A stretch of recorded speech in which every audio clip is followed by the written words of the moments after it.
Bonjour, nous sommes le vendredi 14 mars 2025 et le sujet est l'Union Européenne, les taxes, les douanes, les produits américains et Trump.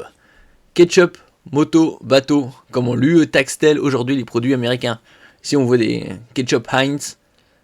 Seulement 1% des exportations américaines vers l'UE étaient soumises en 2023 à des droits de douane supérieurs à 10%. Le ketchup était en particulier soumis à un droit de douane de 10,2%. Le ketchup qui est pour certains super sucré, genre style 30%.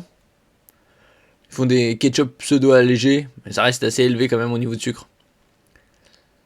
Voici un état des lieux des droits de douane frappant aujourd'hui les produits américains importés dans l'Union Européenne avant la réplique promise par la Commission Européenne à la hausse des droits de douane par Washington sur l'acier et l'aluminium. Il parlait de 25%, après c'était 50%, et si l'UE continue, Trump promet des hausses de douane de 100% voire plus.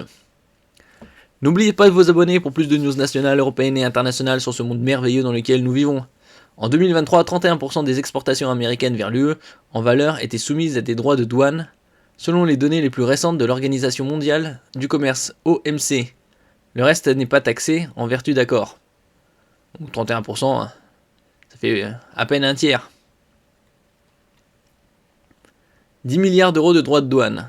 Premier client et deuxième fournisseur en biens de l'UE, les États-Unis sont un partenaire économique majeur des 27. Après, le monde est tripolaire. Il y a l'Union Européenne, les États-Unis et la Chine, Corée du Sud, Japon. Cette zone. Des plus grands fabricants de produits à valeur ajoutée.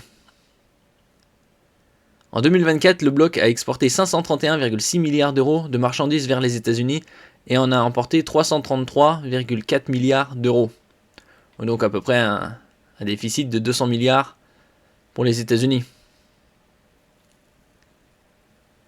Ketchup, miel, caviar, seulement 1% des exportations américaines vers l'UE étaient soumises en 2023 à des droits de douane supérieurs à 10%. Donc c'est ridicule. Le ketchup 10,2, le miel naturel 17,3, les cornichons 17,6 et le caviar 20%. En général, le caviar, ça vient aux alentours de la mer Caspienne. Harley, tracteur, bateau. Cible, sous le premier mandat de Donald Trump, de lourdes taxes additionnelles.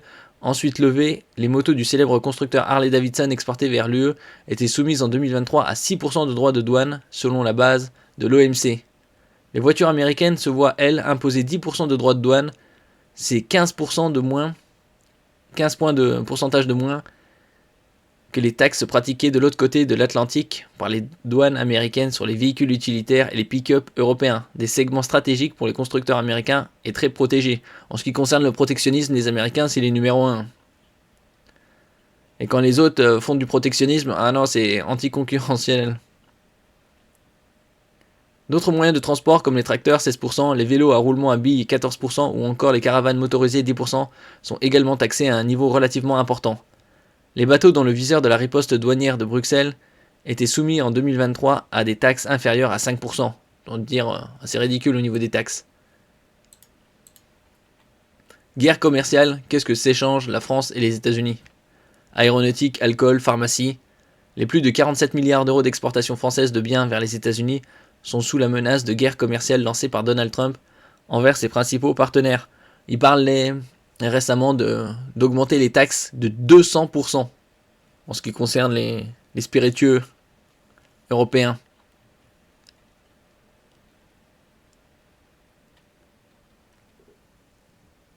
Des énergies fossiles américaines. Dépourvues d'or noir, la France importe près de 7 milliards d'euros de pétrole brut en provenance des États-Unis, premier producteur mondial, un chiffre en forte hausse entre 2023 et 2024, plus 1,25 milliard.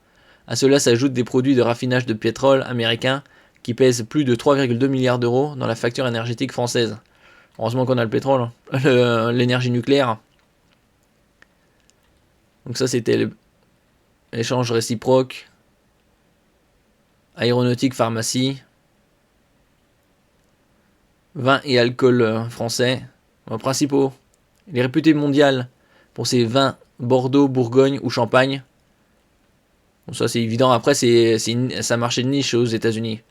Les Américains consomment davantage de bière qu'autre chose. Après ils ont les vins de la Napa Valley. Le secteur pourrait particulièrement souffrir des annonces de Donald Trump jeudi. Le président américain a menacé de taxer à 200% le champagne et les vins français. Oh. Il y aura une différence bien évidemment sur le marché, mais après, les Américains c'est pas des trop gros consommateurs de vin.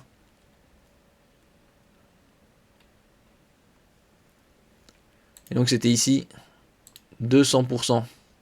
Est-ce que ce sera appliqué? C'est peu probable.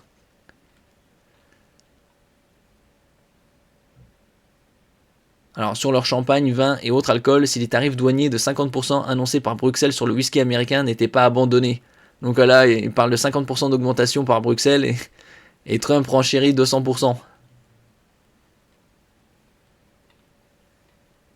Il va finir par faire couler l'économie américaine. Merci pour votre écoute et à la prochaine.